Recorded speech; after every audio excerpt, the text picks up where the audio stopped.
Like being a rodeo queen is just being an ambassador for the sport of rodeo. You make appearances, you interact with kids, you just kind of do everything that needs to be done within the rodeo industry. You're an all-around cowgirl. So I mean, I was just recognized as the first Black one in the state of Arkansas. I would say like my first time ever seeing a horse and my first encounter, I was like amazed. I remember thinking they're so big, but I was like, oh my goodness, like I actually get to put a seat on this big old horse and ride it. My name is Jadeah Kirsch. I'm 23 years old. I'm from Fort Smith, Arkansas. My love for horses, it started when I was about 6 years old. Horses are very intuitive with everything going on around them. They don't like a situation or they don't like where they're at, they're uncomfortable, they're gonna show you. And I feel like just the way that they're able to express themselves and just be so freeing and so big, but also so loving, I feel like that's where the connection really comes from. My family, they're actually like very city people. I'm kind of like the only one out of my family that rides horses. I didn't grow up on a ranch or anything like that, but it was like as quick as I could get to one, I did. So everybody always wants to know what she rides. Do her mother ride? No. I like them, they pretty, they big, but no, I'm not getting on. When she first told me she was going to compete, it was like, I was surprised, but I wasn't shocked. And they do the routines with the horses. I freaked out. I used to be at the practices like, okay, other kids sit down, be still, we gotta just focus and watch. What if she fall, what if? She fell a few times, but what she do? She got back up on her own. For someone that doesn't know anything about rodeo queening, it's just like a Miss pageant, like a Miss USA, except we have horseback, we have horsemanship, and we go through like a horse coronation and everything like that. It's very difficult. You know, you have to be very intuitive, not just with what's going on with the horse that you select to ride because you don't bring your own horse, they pick it for you. But you also have to know like everything about it. Like you don't know what the judge is gonna ask you. So we go through that and then we take a test as well. We also have interviews. You just kind of got to know everything that's going on at the rodeo. Some rodeos have themes. You need to know the theme. Like there's a lot that entails a rodeo queen pageant.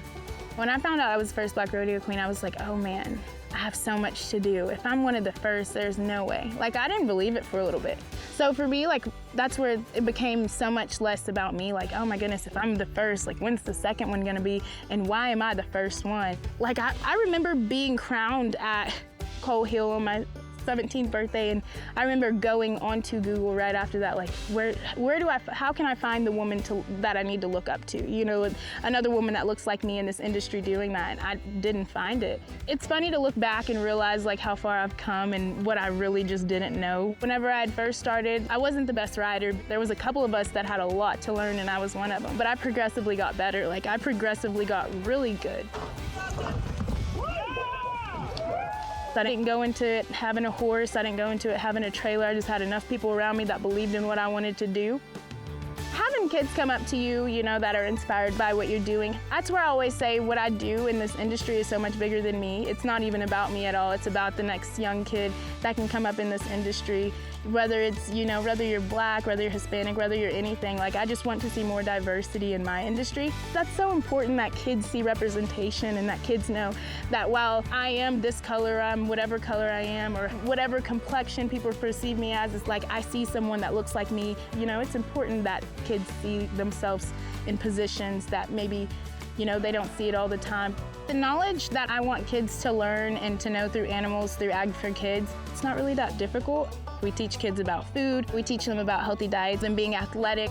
You can make it so kid-friendly. You can introduce a kid to a cow and be like, you know how you love that steak, you know how you love this, you know how you drink milk all the time, like this is where it comes from.